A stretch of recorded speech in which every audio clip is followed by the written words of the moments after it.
Assalamualaikum warahmatullahi wabarakatuh. Nama saya Muhammad Reza Dwi Arianto dengan NIM 211430009 akan mempresentasikan dari kelompok 1 dengan judul pengertian dan ruang lingkup filsafat dengan anggota Siti Hulmah 19 14 10 10 5, Lina dengan NIM 211430004, Reza dengan NIM 211430009 dan Ruhilia Safarin dengan NIM 211430029. Dan presentasi akan mulai dibacakan dengan slide awal yang akan dibacakan oleh Siti Hulmah. Kepada Siti Hulmah dipersilakan. Terima kasih. Baik, materi yang pertama yaitu pengertian filsafat. Kata filsafat berasal dari dua patah kata bahasa Yunani yaitu philos dan sophia. Secara etimologis, philos artinya cinta, loving dalam bahasa Inggris, sedangkan sophia berarti kebijaksanaan, wisdom dalam bahasa Inggris, atau kepemahaman yang mendalam. Pengertian filsafat menurut bahasa aslinya adalah cinta terhadap kebijaksanaan. Jadi, secara bahasa, filsafat berarti hasrat atau keinginan sungguh-sungguh akan kebenaran sejati. Dengan kata lain, filsafat adalah ilmu pengetahuan tentang hakikat, intisari, atau esensi dari segala sesuatu.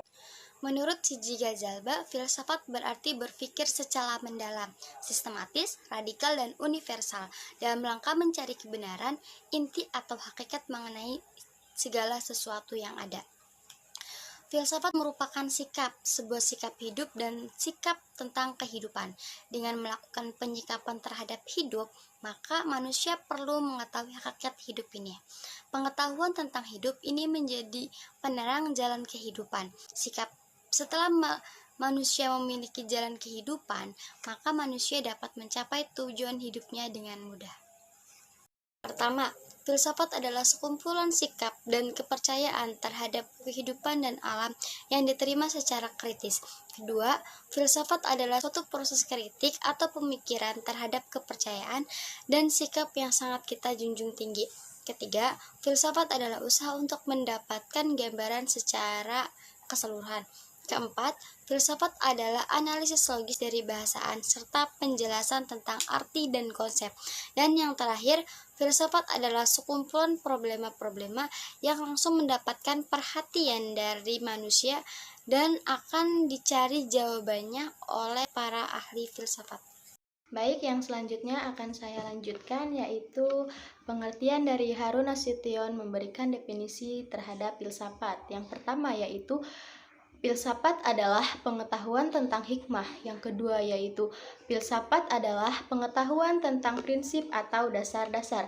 Yang ketiga yaitu filsafat adalah mencari kebenaran. Dan yang keempat yaitu membahas dasar-dasar dari apa yang dibahas. Selain pengertian filsafat yang telah tadi disebutkan, menurut Plato, Immanuel Kant, Al-Kindi, dan Ibnu Sina, sebagaimana dikutip oleh Juhairuni, untuk menjadi bahan perbandingan yaitu Plato mengatakan bahwa filsafat tidaklah lain daripada pengetahuan tentang segala yang ada. Immanuel Kant berpendapat filsafat adalah pokok dan pangkal segala pengetahuan dan pekerjaan. Al-Kindi sebagai ahli pikir pertama dalam filsafat Islam yang memberikan pengertian filsafat di kalangan umat Islam membagi filsafat itu dalam 3 lapangan.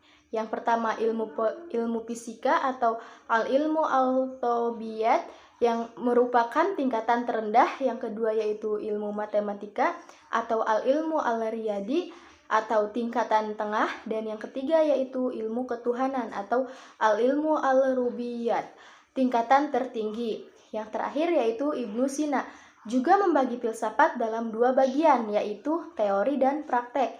Yang keduanya berhubungan dengan agama. Di anut dasarnya terdapat syariat Tuhan yang penjelasan dan kelengkapannya diperoleh dengan tenaga akal manusia. Baiklah, selanjutnya akan diteruskan oleh Ruhilia Elsafarin. Beberapa pendapat para ahli mengenai filsafat yaitu 1. Plato, salah satu seorang murid Sokrates yang hidup antara 427 sampai 347 Masehi, mengartikan filsafat sebagai pengetahuan tentang segala yang ada serta pengetahuan yang berminat mencapai kebenaran yang asli. Yang kedua, Aristoteles 382 sampai 322 Masehi, murid Plato, mendefinisikan filsafat sebagai ilmu pengetahuan yang meliputi kebenaran yang terkandung di dalamnya, ilmu-ilmu metafisika, logika, retorika, etika, ekonomi, politik, dan estetika. Dia juga berpendapat bahwa filsafat itu menyelidiki sebab dan asas segala benda. Yang ketiga, Cicero 106-43 Masehi.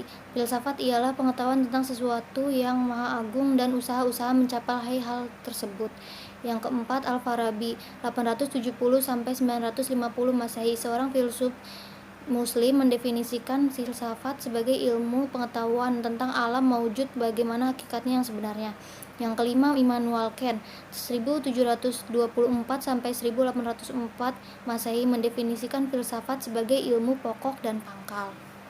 Ruang lingkup filsafat. Ruang lingkup filsafat ialah segala sesuatu lapangan pikiran manusia yang amat luas.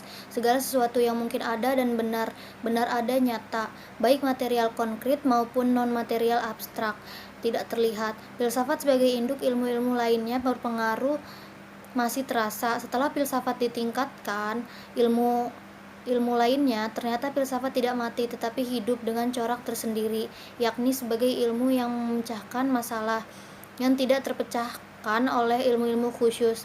Akan tetapi, jelaslah bahwa filsafat tidak termasuk ruangan ilmu pengetahuan yang khusus, jadi objek filsafat itu tidak terbatas. Warahmatullahi wabarakatuh. Baik, saya akan melanjutkan presentasi berikutnya, yaitu objek pemikiran filsafat, yaitu dalam ruang lingkup yang menjangkau permasalahan kehidupan manusia, alam semesta, dan alam sekitarnya, adalah juga objek pemikiran filsafat pendidikan.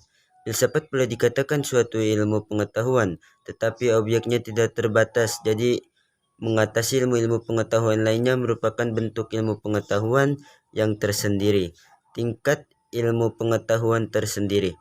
Filsafat itu erat hubungannya dengan pengetahuan biasa, tetapi mengatasinya karena dilakukan dengan cara ilmiah dan mempertanggungjawabkan jawaban-jawaban yang diberikannya. Filsafat ilmu terutama diarahkan pada komponen-komponen yang menjadi tiang penyangga bagi eksistensi ilmu, yaitu ontologi, epistemologi, dan aksiologi. Demikianlah presentasi yang kelompok kami dapat sampaikan, kurang lebihnya mohon maaf. Wallahumma muwaffiq ila aqwamit thoriq. Wassalamualaikum warahmatullahi wabarakatuh.